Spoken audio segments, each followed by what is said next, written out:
एमे लाइट पड़ा।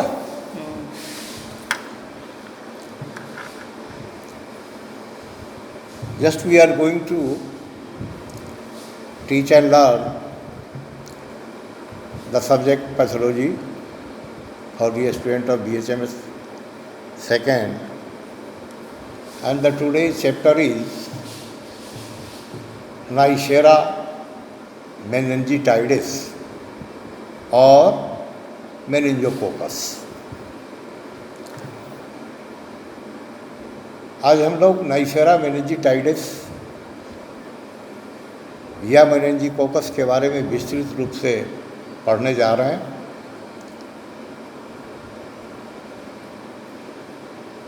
It's history, source, morphology, staining reaction, cultural characters, biochemical characters, resistance, product, mode of action, pathogenesis, laboratory diagnosis, इस सारे points के बारे में आज हम लोग जानकारी प्राप्त करने का काम करने जा रहे हैं। तो सर्वप्रथम नाइसेरा मेनिंजिटाइडिस या मेनिंजिकोकस को हम कैसे डिफाइन करेंगे, कैसे परिभाषित करेंगे,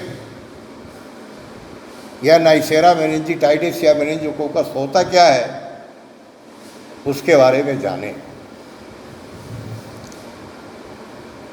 तो it is an infectious disease characterized by inflammation of the meninges, the tissues that surround the brain or spinal cord,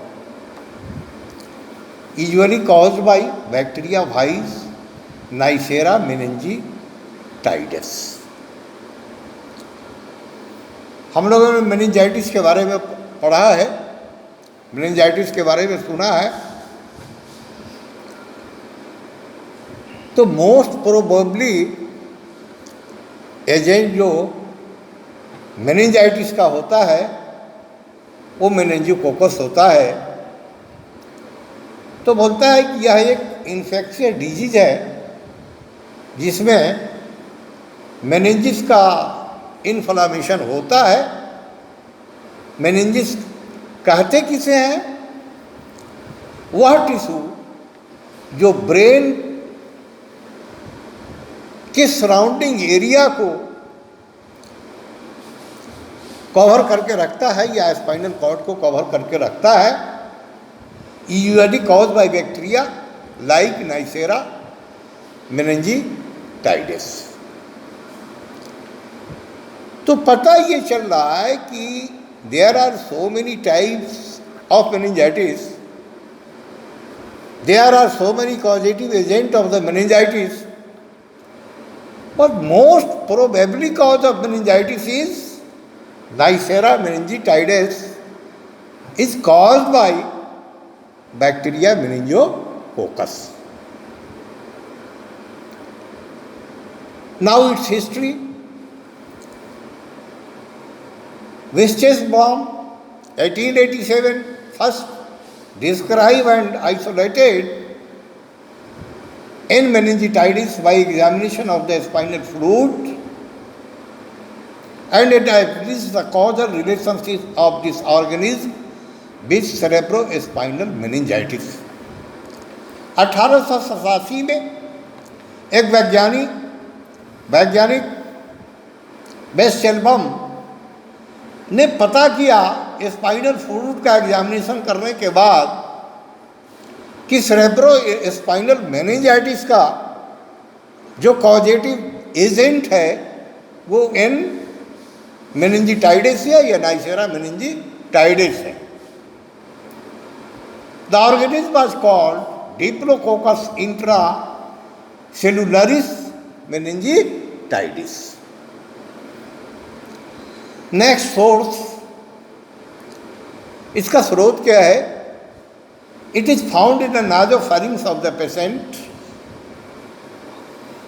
ये उस रोगी के नाजोफैरिंक्स रीजन में पाया जाता है and healthy person who act as carriers, और एक स्वस्थ आदमी जो इसके कैरियर के रूप में रहता है। It can also be found in the cerebrospinal fluid of the patient, या रोगी के CSF में यानी सेरेब्रोस्पाइनल फ्लूइड में भी पाया जाता है। सफरिंग फ्रॉम मेनिंजोकोकल मेनिंजाइटिस, जो मेनिंजोकोकल मेनिंजाइटिस से जो ग्रसित है। It can also be found in the blood producing septicaemia in entry stage of the disease. Entry stage of the disease की परिस्थिति में ये रोगी के ब्लड में भी पाया जाता है, जो सेप्टिसेमिया प्रोड्यूस करता है। जब हम इसका माइक्रोस्कोपिकली एग्जामिनेशन करेंगे तो इसके मॉर्फोलॉजी के बारे में हमें जानकारी प्राप्त होगी, जो अकॉर्डिंग टू मॉर्फोलॉजी जो इसका होगा, जो इसका मॉर्फोलॉजी है, size 0.8 to 1 micron in diameter, shape ovoid और spherical, arrangement it is usually arranged in pairs adjacent side being flattened. It may be found singly or in tetrad. In the body it may be found inside the cell, but it can also be found extracellularity, capsule, no capsule, motility, no motile, flagella, no flagella, spore, no spore.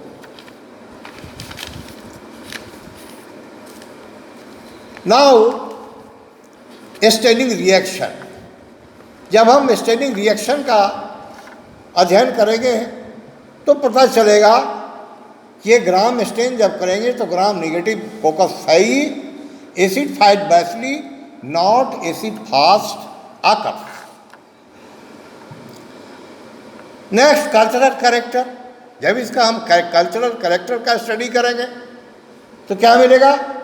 The organism is an aerobe, ये जो organism है जो aerobe होगा, it does not grow in the ordinary laboratory media, ये कोई मामूली laboratory media में ये ग्रो नहीं करेगा, but grows by addition of blood और सीरम। लेकिन ये ग्रोज करेगा जब इसको ब्लड या सीरम में हम मिलाएंगे। Optimum temperature for growth, optimum temperature इसके ग्रोथ के लिए 37 डिग्री सेंटीग्रेड, जिसका range 30 degree centigrade to 40 degree centigrade. Biochemical reaction, fragment glucose and maltose with production of acid 1D। Resistance, it is sensitive to physical and chemical agent, यह physical और chemical agent के साथ sensitive होता है। It is very susceptible to heat, ये अत्यधिक susceptible to heat है, drying cold से है, सनलाइट एंड डिसइंफेक्टेंट से है। सूरज की रोशनी में या डिसइंफेक्टेंट से होता है, कीड़ा को, फंगस को, जो डिसइंफेक्टेंट्स को मारने की जो दवा है उससे है। It is killed at 55 degree centigrade in 5 minutes. 55 degree centigrade में 5 मिनट के अंदर ये मर जाएगा। It may live in most place for a week, it may live in moist place for a week, ये मॉइस्चर जगह में सप्ताहों सप्ताह जिंदा रह सकता है। इसका जो अगला है प्रोडक्ट क्या होगा? इंडोटॉक्सिन होगा। अगला है पैथोजेनिसिटी, इसका क्या है? Neisseria meningitis produce a condition of nasopharyngeal catarrh and cerebrospinal meningitis. ये जो पैथोजेनेसिस है इसका, नाइसेरा मेनिंजाइटिस का, ये प्रोड्यूस करता है नासोफैरिंजियल कैटार, जो नाजोफरेंजियल रीजन हमारा है उसमें एक तरह का किटार उत्पन्न करता है, एक जुकाम नुमा, सर्दी नुमा उत्पन्न करता है, और सेरेब्रोस्पाइनल मेनिंजाइटिस को ये कॉल करता है। Portal of entry spread by droplet infection from individual to individual. ये ड्रॉपलेट इन्फेक्शन, छींक है, थूक है, खखार है ना, इसके माध्यम से ये मैन टू मैन फैलता है। साइट ऑफ इन्फेक्शन, इसका जो साइट है, इसका जो जगह है संक्रमित होने का, वो कौन सा है? नाजोफेरिंक्स, नाजोफेरिंक्स है। और नाजोफेरिंक्स में जब ये इन्फेक्शन पैदा करेगा तो क्या सिम्टम आएगा? Rhinitis, rhinitis, sinusitis, pharyngitis and even tonsillitis, और यहाँ तक कि इसके वजह से टॉन्सिलाइटिस भी हो सकता है। जनरल इसमें सेप्टिसीमिया डेवलप करेगा, पायनिया डेवलप करेगा, इंडोकार्डाइटिस डेवलप करेगा, localisation with formation of secondary और metastatic regions, meningitis. Mode of infection, इसका मोड ऑफ इन्फेक्शन क्या है?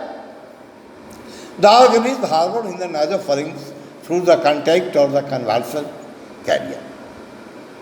एंड नाजोफेरिंक्स रीजन में ये कांटेक्ट के थ्रू वे आगे की ओर बढ़ेगा। From nasopharynx the organism enter into meninges, nasopharynx के थ्रू ही ये मेनिंजिस में प्रवेश करता है एंड प्रोड्यूस सेरेब्रोस्पाइनल मेनिंजाइटिस, और ये पैदा करता है सेरेब्रोस्पाइनल मेनिंजाइटिस नाम के डिजीज को। इट में कम बाय ड्रॉपलेट इन्फेक्शन, और ये ड्रॉपलेट इन्फेक्शन के वजह से होता है। जब हम इसका लेबोरेटरी डायग्नोसिस करेंगे, हमारा अगला पॉइंट है लेबोरेटरी डायग्नोसिस करेंगे, तो CS फ्लूइड, सेरेब्रोस्पाइनल फ्लूइड में क्या मिलेगा? जब उसका फिजिकल एग्जामिनेशन करेंगे उस फ्लूइड का, तो उसमें मिलेगा the fluid is turbid and the pressure will be increase. इसका जो फ्लूइड जो होगा वो टर्बिड होगा और उसका प्रेशर बढ़ा हुआ होगा। दूसरा है माइक्रोस्कोपिकली एग्जामिनेशन जब करेंगे, a large number of polymorphonuclear leukocyte are present, है ना, पॉलीमॉर्फोन्यूक्लियर ल्यूकोसाइट। इसमें जब हम माइक्रोस्कोपिकली एग्जामिनेशन करेंगे तो बढ़ा हुआ दिखाई देगा, उसमें मिलेगा। स्मीयर एग्जामिनेशन जब करेंगे तो क्या मिलेगा? Gram negative diplococci are present, gram negative diplococci हमें मिलेगा। अगला पॉइंट है कल्चर और लोफर सीरम और ब्लड अगार, है ना। जब कल्चर करेंगे ब्लड अगार का या लोफर सीरम का के मीडिया से, तो growth of the organism will be found, इस ऑर्गेनिज्म का ग्रोथ पाया जाएगा। अगला है जब इसका हम ब्लड कल्चर करेंगे, it is useful in early stage, बड़ी शुरुआती अवस्था में ये लाभदायक है, यूजफुल है। नाजोफेरेंजियल स्वाब जब हम देखेंगे, जब उसका स्मीयर एग्जामिनेशन करेंगे, cultural reaction and biochemical test are done for the diagnosis of Neisseria meningitis. अब ट्रीटमेंट, चूंकि एलोपैथिकली जो ट्रीटमेंट लिखा है सल्फानोमाइड थेरेपी बोलता है, it is effective in this infection and drug like sulfadiazine is the drug of choice, जो उन लोगों का एलोपैथिक वाले का है। Penicillin therapy is also gives an equally good result as sulphonamide therapy, but both the drugs are combined with advantage in cases. But being a student of homeopathy, we have to treat homeopathically according to totality of the collection of the totality of the symptoms के आधार पर। पहला जो इसका drug है homeopathic में, जो अक्सर sensitive होगा, अक्सर उसका सिम्टम मिलेगा, वो बेलाडोना है। क्योंकि बेलाडोना का सिम्टम है BIRDS, burning, inflammation, redness, delirium, spot. तो मेनिंजाइटिस के रोगी में हाई टेम्परेचर होगा, है ना, बर्निंग होगा, यानी पूरे बॉडी में जलन जैसा होगा, फीवर होगा, आर से रेडनेस, लीप, आईज, ये सब लाल दिखाई देगा, स्पाज्म होगा, डिलेरियम होगा, तो पहली दवा है बेलाडोना। दूसरा जो इसका रिस्पॉन्सिबल दवा है वो कौन सा दवा है? पाइरोजीनम। जब सेप्टिसेमिया डेवलप करेगा उस परिस्थिति के लिए पाइरोजीनम, है ना। इसमें ब्रायोनिया भी सेंसिटिव हो सकता है, इसमें मर्कसोर भी सेंसिटिव हो सकता है, इसमें एकोनाइट भी सेंसिटिव हो सकता है। बट हम इसको आर्गेनम के डायरेक्शन से मटेरिया मेडिका के प्रकाश में टोटलिटी ऑफ द सिम्टम के आधार पर जब हम इसका लिए किसी एक मेडिसिन का चुनाव करेंगे तो इसका बेहतर ट्रीटमेंट होगा, हमें बेहतर रिजल्ट मिलेगा। तो होम्योपैथी के स्टूडेंट होने के नाते हम होम्योपैथिकली कैसे ट्रीटमेंट करेंगे, जो हमारा बेस है, जो हमारा आधार है, जैसा कि हमको बताया गया है, यानी टोटलिटी ऑफ द सिम्टम्स के आधार पर selection of a perfect remedy जब हम रोगी को देंगे तो ये मेनिंजाइटिस के रोगी पर हम काबू पा सकते हैं, मेनिंजाइटिस के रोगी को स्वस्थ कर सकते हैं। अब इसके लिए एक और पॉइंट हम लोगों को जानना पड़ेगा कि ऑर्गेनिज्म रिस्पॉन्सिबल फॉर मेनिंजाइटिस, कौन सा ऑर्गेनिज्म है जो और तरह के मेनिंजाइटिस के लिए रिस्पॉन्सिबल है। न्यूमोकोकस है, मेनिंजोकोकस है, स्टेफाइलोकोकस है, स्ट्रेप्टोकोकस है, गोनोकोकस है, एच इन्फ्लुएंजाई है, कॉलीफॉर्म बैसिली है ना। ध्यान देने की बात है, ये सब सारे के सारे बैक्टीरिया हैं। बी एंथ्रासिस है, माइकोबैक्टीरियम ट्यूबरकुलोसिस है, माइकोबैक्टीरियम ट्यूबरकुलोसिस भी रिस्पॉन्सिबल है फॉर मेनिंजाइटिस। बट यहाँ पर हमको जो उसका पैथोलॉजी है उसको हमको रूल आउट करना पड़ेगा कि either it is simple bacterial meningitis और वायरल मेनिंजाइटिस, है ना। ये रूल आउट करना पड़ेगा, जो सेरेब्रोस्पाइनल फ्लूइड के एग्जामिनेशन से होगा, पैथोलॉजिकल इन्वेस्टिगेशन के बाद होगा। टार्पोनेमा पैलिडियम भी इसके लिए रिस्पॉन्सिबल है, एसेप्टोथ्रिक्स भी इसके लिए रिस्पॉन्सिबल है। तो there are so many types and kinds of meningitis. First bacterial meningitis, second viral meningitis, है ना। तो बैक्टीरियल मेनिंजाइटिस में हमें रूल आउट करना पड़ेगा कि न्यूमोकोकल है, स्ट्रेप्टोकोकल है ना, माइकोबैक्टीरियम ट्यूबरकुलर है। ये रूल आउट करने के बाद जो हमारा मोड ऑफ ट्रीटमेंट होगा आफ्टर सिलेक्शन ये remedy according to totality of the symptoms, by this method of selection of the remedy, the disease can be cured. Okay, rest in next.